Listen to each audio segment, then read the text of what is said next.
Je vous aime, ô Dieu infiniment aimable. Et j'aime mieux mourir en vous aimant que de vivre un seul instant sans vous aimer.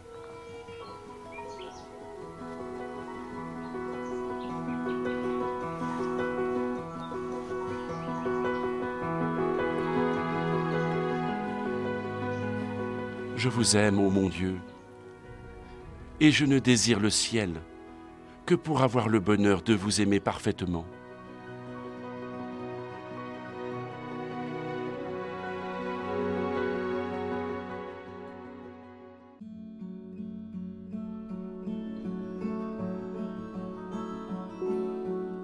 Depuis 1827, 9 ans après l'arrivée de Jean-Marie Vianney, Ars, petit village de 230 habitants dans l'Ain en France, est lieu de pèlerinage par excellence. De 20 000 personnes en 1827 à 80 000 en 1859, ce flot ininterrompu de pèlerins de tous âges, de toute race et de toute confession n'a jamais cessé de croître. Qu'avait-il de si particulier, ce petit et humble curé d'Ars, pour attirer autant de gens? Que venaient chercher ces personnes? Il y a quelque chose, c'est ce curé qui surprend. Alors quoi? Évidemment, ça va être toute la recherche de ces gens.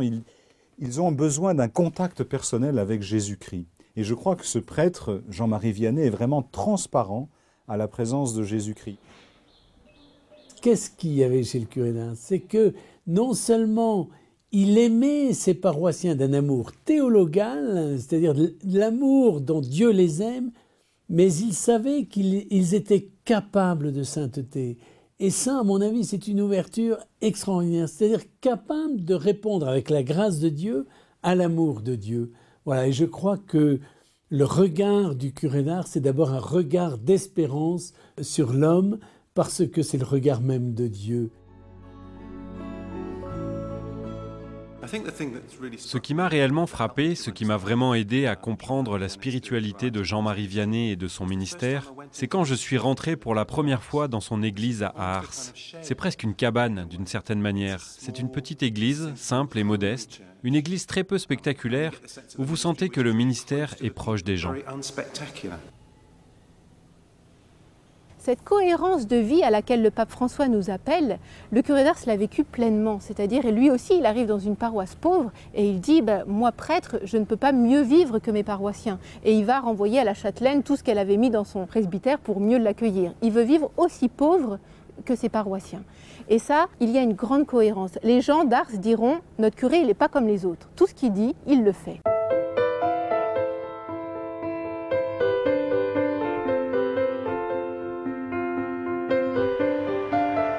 Aujourd'hui, Net for God vous emmène à Ars-sur-Formant, un petit village essentiellement agricole situé en France, à 30 km au nord de Lyon, dans une région parsemée d'étangs, appelée le Plateau des Dombes. C'est dans ce petit hameau, perdu au milieu de nulle part, que de 1818 à 1859 vécut un petit curé de campagne, Jean-Marie Vianney, dont la vie, tout orientée vers Dieu et hantée par le salut des âmes, va, comme le disait le pape Jean-Paul II, être un signe et susciter en France comme ailleurs une sorte de révolution spirituelle.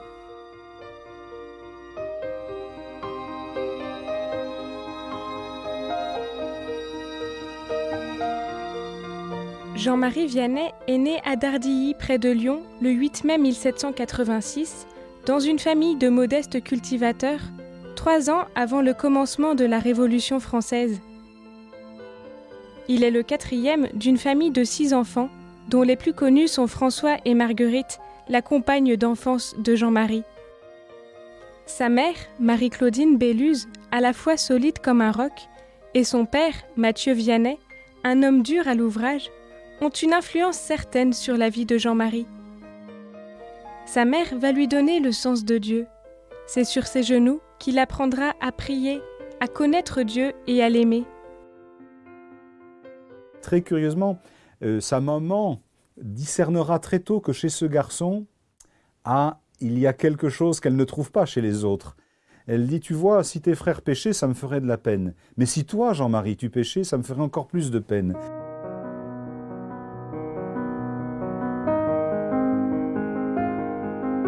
On peut se dire, mais quel est le secret du curé d'Ars? Et j'étais très étonné de voir que le cardinal Ouellet, que j'avais rencontré, avait eu cette réponse. Le secret du curé d'Ars, c'est Marie.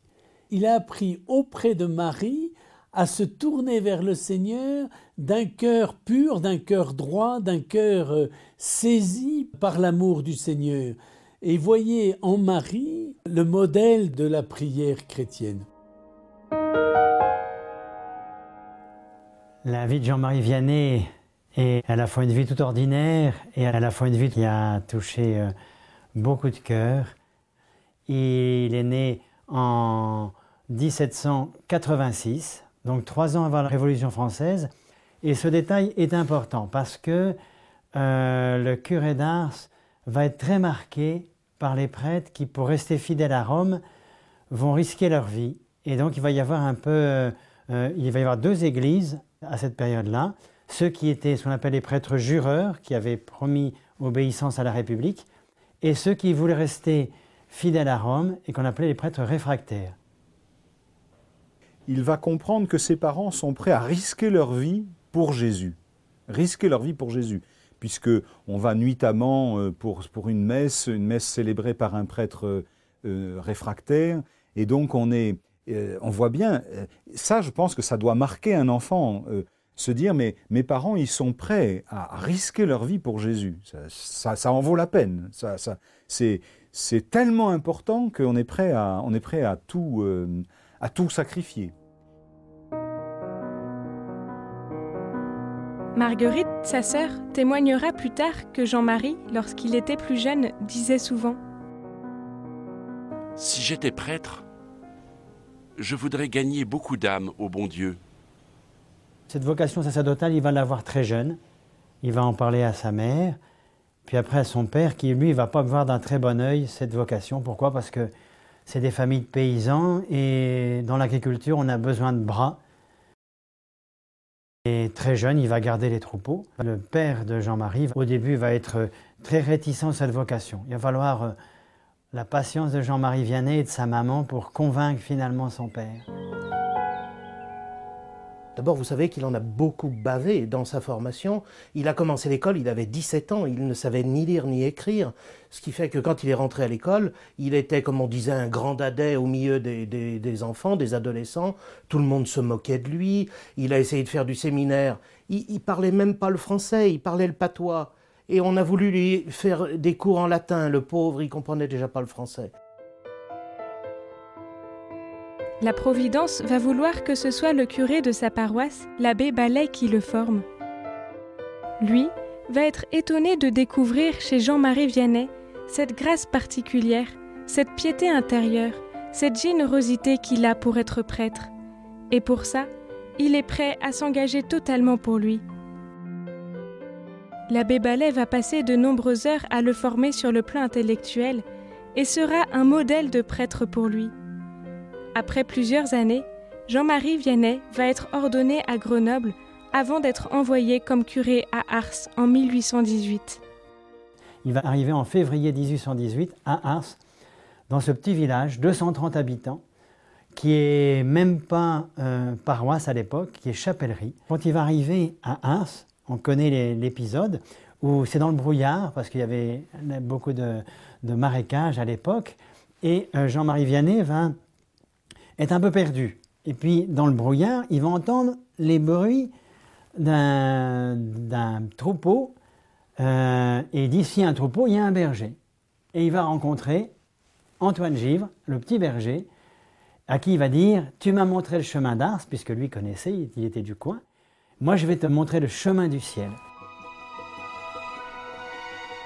Toute la mission du futur curé est contenue dans cette petite phrase, et c'est ce qu'il fera pendant les 41 ans qu'il sera à Ars. Montrer le chemin du ciel à chacun, indiquer à tous ses paroissiens la façon la plus simple, pas forcément la plus facile d'y parvenir.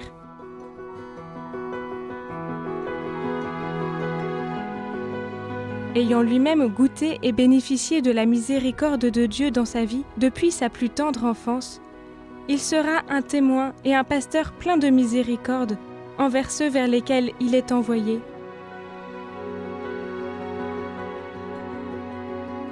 Homme de contemplation et d'action, sa vie va très vite interpeller tout son entourage.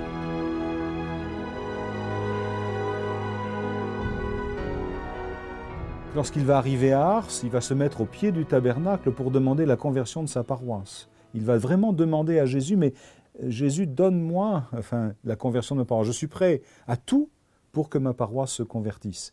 Et donc, au fur et à mesure, cet homme est transformé intérieurement par cette prière intense, ces nombreuses heures de prière. Il y a un trait assez amusant.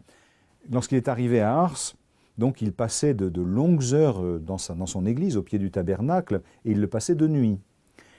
Et les gens d'Ars se sont dit, tiens, c'est curieux, mais est-ce qu'il aurait découvert un trésor, peut-être? Et donc ils sont venus regarder et voir qu'est-ce que le curé avait trouvé. Donc ils avaient pensé que le curé avait trouvé un trésor.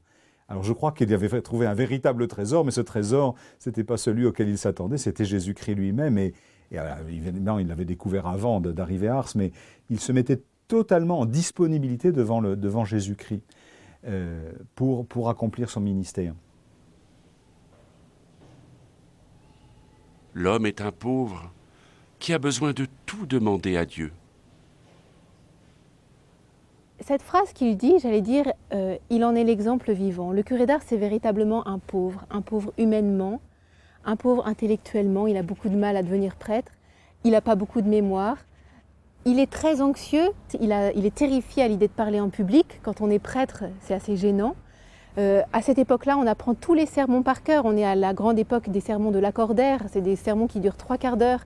Lui, il monte en chair et il oublie la moitié du sermon qu'il a appris pendant toute la semaine. C'est vraiment un pauvre. D'ailleurs, la châtelaine d'Égaret dira, en le voyant redescendre de chair, elle dit « On a parfois pitié ». On se dit « Mon Dieu, qu'est-ce que ça devait être ?» Mais c'est vraiment un pauvre, vraiment. Mais il se donne au Seigneur tel qu'il est.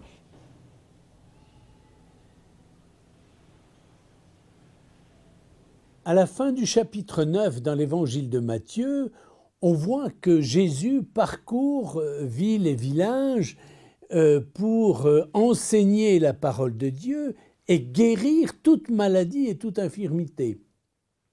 Donc le ministère de Jésus, c'est d'enseigner, de proclamer la bonne nouvelle et de guérir toute maladie et toute infirmité. Et alors il est dit dans l'évangile de Matthieu que voyant les foules, il fut saisi de pitié parce qu'elles étaient comme des brebis qui n'ont pas de berger. Eh bien, le ministère du curé d'Ars, c'est ça. C'est-à-dire, voyant les foules, il fut pris de pitié, de remuer aux entrailles de cet amour de Dieu vis-à-vis du salut des hommes, et il fait comme Jésus, proclamant la bonne nouvelle et guérissant toute maladie et toute infirmité. Le curé d'Ars, on retient beaucoup de lui, ses heures passées dans le confessionnal, sa manière de célébrer l'Eucharistie, et Dieu sait, c'est important, le curé d'Ars a été l'homme de Dieu. Mais on ne souligne peut-être pas assez que le curé d'Ars a été aussi l'homme pour les hommes.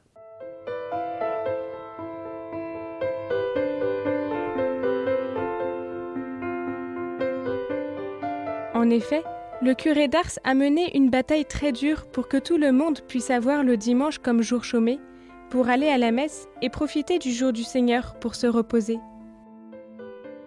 Les maîtres de ferme qui, eux, étaient à la messe, alors que leurs valets devaient travailler, n'étaient pas du tout contents et se sont ligués contre lui. Toujours soucieux de la famille et de la misère autour de lui, le curé d'Ars va aussi mener une croisade pour fermer ce qu'on appelait les cabarets, où les hommes, chaque soir, après le dur travail de la journée, venaient dépenser le peu d'argent qu'ils avaient gagné en buvant. Le bal à Ars avait une réputation connue dans toute la région, et les garçons savaient que s'ils voulaient trouver des filles faciles, il fallait venir au bal à Ars. Et le curé d'Ars, il était très bien placé. Son presbytère était juste devant la place. Donc, Il suffisait qu'il se mette à la fenêtre pour qu'il voie les jeunes qui quittaient les bals pour aller dans les granges le plus discrètement possible, mais il les voyait très bien faire. Et ma foi, le résultat était là. Beaucoup de filles se retrouvaient enceintes et devenaient des filles-mères. Et à l'époque, devenir une fille-mère, c'était mettre une croix sur sa vie. Il fallait placer son enfant, elle ne le verrait pratiquement plus. Et puis, il fallait ensuite, soi-même, devenir servante, j'oserais presque dire esclave, dans une ferme. Et le curé d'Ars a eu pitié, mais au sens fort, de ses filles. Et il a voulu leur rendre leur dignité. On raconte cette histoire merveilleuse. Le curé d'Ars aimait bien aller visiter ces gens. Et dans une maison, un jour, il parle aux gens, il s'intéressait beaucoup à ce qu'ils faisaient. Et alors, après avoir bien parlé, il dit aux parents, vos filles, est-ce qu'elles vont au bal? Ah oui, monsieur le curé, mais vous savez, vous inquiétez pas, on leur fait la morale avant qu'elles y aillent.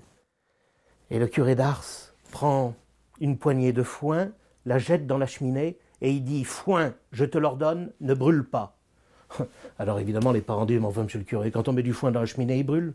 Eh bien, il dit, voilà, avec vos filles, ça sera pareil. Vous les envoyez au bal et vous leur dites, ne brûlez point. Si elles vont au bal, elles vont brûler. Et alors, il s'est engagé. Et il y a payé de sa personne. On raconte qu'un jour, il est allé à la rencontre du violoniste qui devait jouer de la musique au bal, et on lui dit, combien on vous donne pour jouer? 100 sous. Eh bien, je vous donne 200 et rentrez chez vous. Et à force, il a réussi à faire supprimer le bal. Mais vous voyez, non pas par un excès de rigueur morale, mais par un amour de ses filles dont il voyait la vie brisée. Ce désir de reconduire les gens à Dieu ne va pas se faire facilement. Il va se trouver confronté à de grosses oppositions. Il va y avoir des pétitions qui vont circuler contre lui. Et un jour, quand un envoyé de l'évêque vient le voir en disant, voilà, il y a des pétitions qui arrivent à l'évêché, qu'est-ce qu'il faut en penser? Oh, il dit, moi je les connais ces pétitions. D'ailleurs, vous regardez, moi je les ai signées moi-même, parce que je ne suis pas capable d'être curé d'Ars. Il faut me mettre ailleurs. Faut aimer les croix. Les croix nous écrasent tant qu'on les subit. Mais il faut demander l'amour des croix.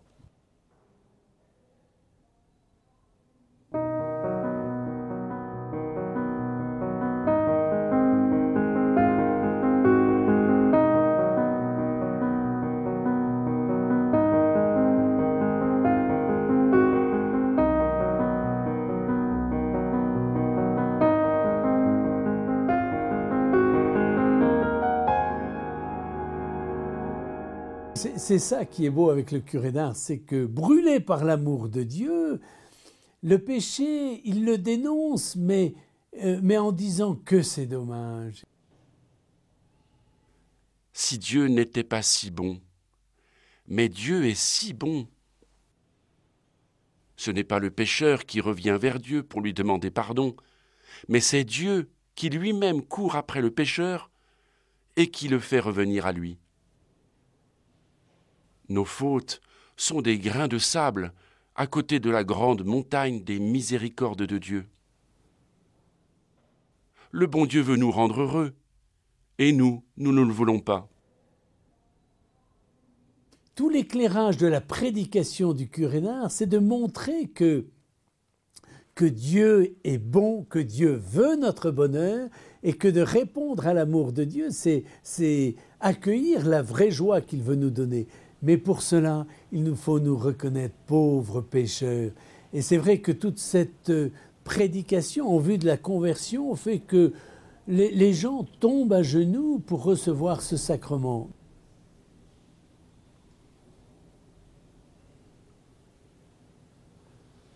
On est impressionné par une journée du curé d'Ars. Une journée du curé d'Ars, elle commence à minuit, 1h du matin. Et il va confesser, jusqu'à 17 heures par jour de confession. Parce que lui, il ne ménage pas ses forces pour pouvoir réconcilier les gens avec Dieu. Il va avoir cette miséricorde de Dieu, il va avoir de cesse que de la transmettre. Lors de mes nombreuses visites à Ars, j'ai été très interpellée par la journée du curé d'Ars et notamment par son charisme pour le sacrement de la réconciliation. Un sacrement que dans mon église luthérienne allemande, on redécouvre petit à petit dans ces dernières décennies. Et c'est vrai que dans la vie de Martin Luther, ça a été quelque chose de très important, la miséricorde de Dieu. Martin Luther, il avait une conscience profonde d'être pécheur. Il était moine dans une règle très austère. Il a suivi sa règle de très près. Notamment, il s'est confessé de manière presque extrême très souvent. Mais il ne trouvait pas la paix.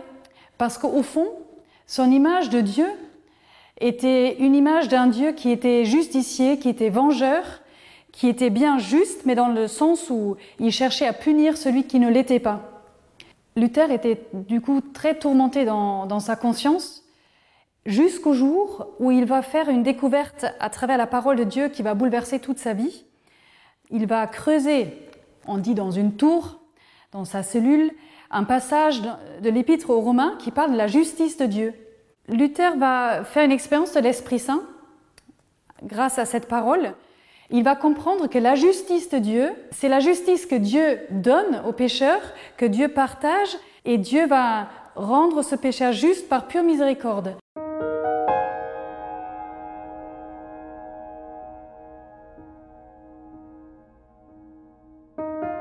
C'est sur ce point de la miséricorde accueillie personnellement que le témoignage du curé d'Ars rejoint cette expérience de Martin Luther. Et c'est ce point-là aussi qui peut être aujourd'hui un message pour les chrétiens de toute confession, que cette miséricorde de Dieu est accueillie personnellement et que je peux personnellement accueillir le salut dans ma vie.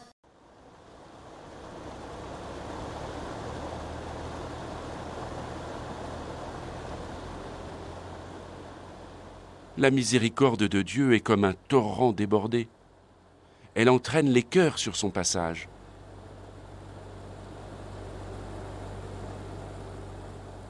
Le curé d'Ars, il n'a rien fait d'autre que ce que font tous les curés. Il va faire de la catéchèse, il va visiter les paroissiens, il va les rendre, apporter des sacrements aux malades, il va célébrer la messe, il va confesser, il va faire ce que fait tout prêtre, mais il va le faire avec cette conviction que c'est vraiment Dieu qui agit. Et ça va c'est ce qui fait ce rayonnement du curé d'Ars. Il disait par exemple à un moment donné, en parlant de l'Eucharistie, la présence réelle, il va montrer le tabernacle, il va dire « Il est là, Dieu est là ». Et quand il a dit ça, il a tout dit, il ne pouvait plus rien dire d'autre. Et ceux qui étaient présents à ce moment-là vont dire, pendant plusieurs minutes, il va dire « Il est là », avec une émotion et une conviction qui touchait les cœurs.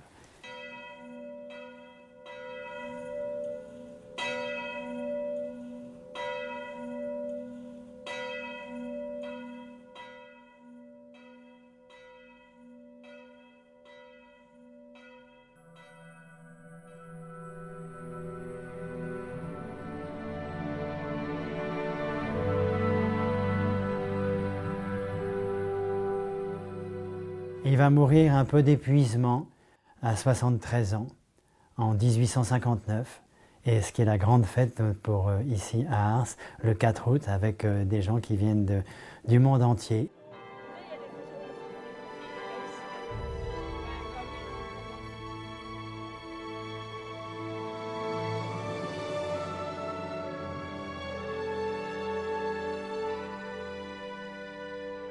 Je suis étonné de voir, si vous voulez, combien le curé d'Ars peut toucher les cœurs aujourd'hui.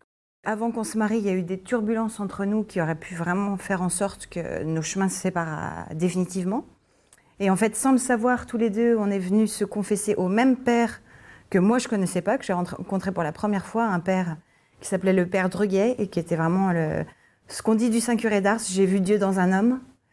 Et on a su quelques mois après, quand on s'est revus, qu'on s'était remis entre les mains de ce père qui nous avait vraiment remis debout, redressés.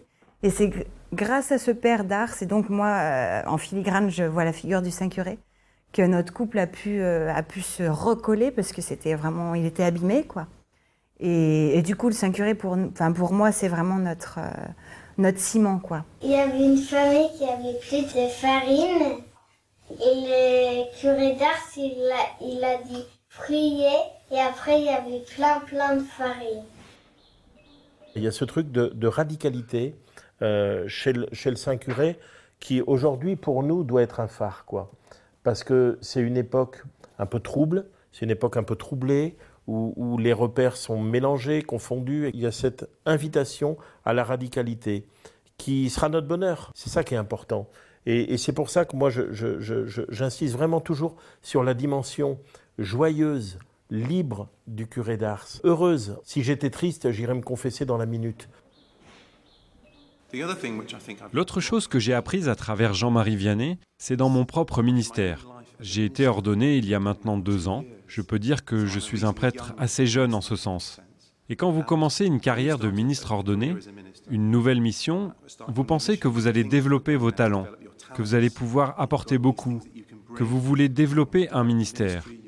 Vous voulez devenir un leader chrétien, en ce sens que vous voulez le succès, pas pour vous-même, mais pour l'Évangile. Mais en pensant à quelqu'un comme Jean-Marie Vianney, j'ai appris dans le quotidien que mon ministère est beaucoup plus efficace, et même le plus efficace, lorsque Dieu travaille à travers mes faiblesses. C'est quelque chose de vraiment humiliant à reconnaître, mais c'est en fait le cœur du ministère pour moi. Le lieu où je peux être le plus transparent à la grâce. Le lieu où je peux être un instrument dans les mains de Dieu. C'est cette charité pastorale débordante du curé d'Ars qui fait de lui ce modèle. Comme l'a dit Jean-Paul II, il a eu une manière extraordinaire d'être ministre du Seigneur et il a vécu cela dans la simplicité. Ce qui est le plus grand miracle, c'est qu'il ait pu vivre dans ce village de 230 habitants pendant 40 années au moins et qu'il ne se soit jamais lassé d'être le bon pasteur au milieu de ces gens. Ça, c'est le modèle qui nous est donné.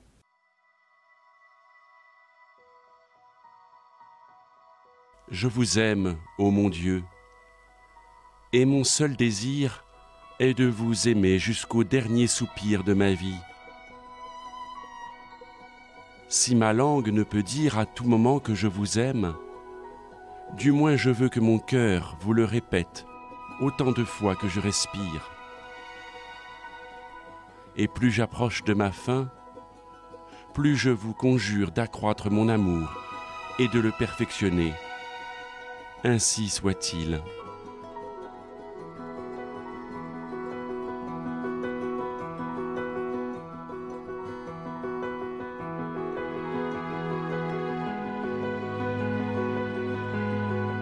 La parole de ce mois est dans l'évangile de Matthieu au chapitre 9, le verset 13. C'est la miséricorde que je veux et non les sacrifices, car je suis venu appeler non pas les justes, mais les pécheurs.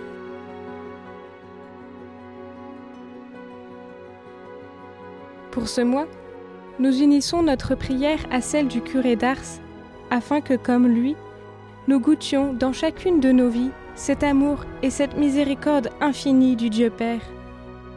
Que nous puisions dans cette source force et soulagement pour affronter les difficultés de la vie, et qu'à notre tour, nous soyons des témoins de cette miséricorde auprès de ceux qui nous entourent.